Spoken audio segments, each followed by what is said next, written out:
আসসালামু আলাইকুম প্রিয় দর্শক, আমি আছি মধ্যম গয়েশপুর কালামিয়ার বাড়ির সংলগ্ন যে মসজিদ, ওই মসজিদের পাশে আপনাদেরকে একটা জিনিস দেখাবো।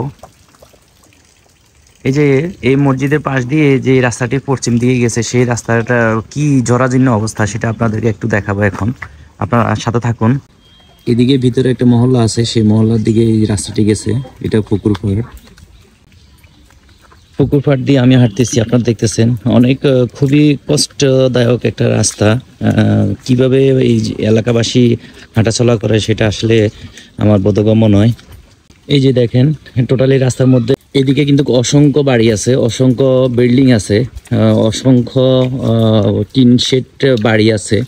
আমি দেখতেছি তিনমুখী রাস্তা। এই রাস্তাটি চলে গেছে সোজা মুন্সিরহাটের যে মেইন রোড, সেই মেইন রোডে।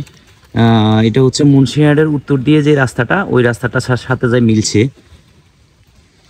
এই রাস্তাটা মিলছে আমাদের নূর নবী চেয়ারম্যানের বাড়ির পাশ দিয়ে যে রাস্তাটি আপনার মুন্সিরহাটের মেইন রোডের সাথে মিলছে, এবং কি ফরুন বিবি বাজারে যাওয়ার যে রাস্তাটি, ওই রাস্তাটির সাথে মিলছে।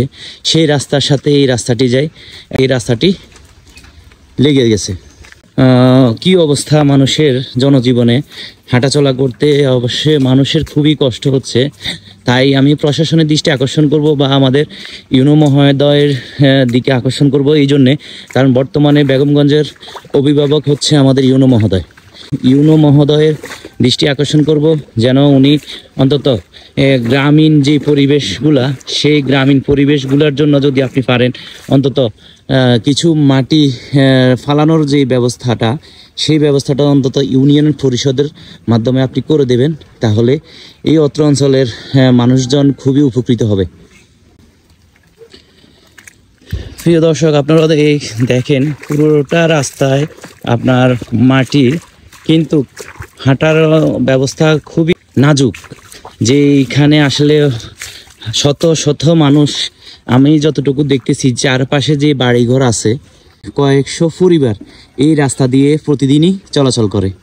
কাদিরপুর ইউনিয়ন পরিষদের এবং কি ইউনো মহোদয়ের দৃষ্টি আকর্ষণ করছি, আপনারা অবশ্যই যদি পারেন মধ্যম গয়েশপুরের কালামিয়ার মসজিদের সংলগ্ন দিয়ে যে এই রাস্তাটি পশ্চিম দিক থেকে উত্তর দিকে আসছে, সেই রাস্তাটি অবশ্যই যদি পারেন একটু মেরামত করে দিবেন, মাটিকরণ করে দিবেন, তাহলে আশা করি এই মধ্যম গয়েশপুরের হাজার হাজার মানুষ উপকৃত হবে, এবং কি আপনাকে সারা জীবন মনে রাখবে, বা আপনাদেরকে সারা জীবন মনে রাখবে। ধন্যবাদ, আসসালামু আলাইকুম। এরকম ভিডিও পেতে আমাদের পেজের সাথে থাকুন। আরও বিভিন্ন আপডেট নিয়ে আসবো মানুষের জনদুর্ভোগ যেখানে সেখানে ইনশাল্লাহ গিয়ে অন্তত রিপোর্ট করে আসবো, এবং কি অন্তত আমাদের প্রশাসনের যেন দৃষ্টি আকর্ষণ হয় সেই জন্য চেষ্টা করব।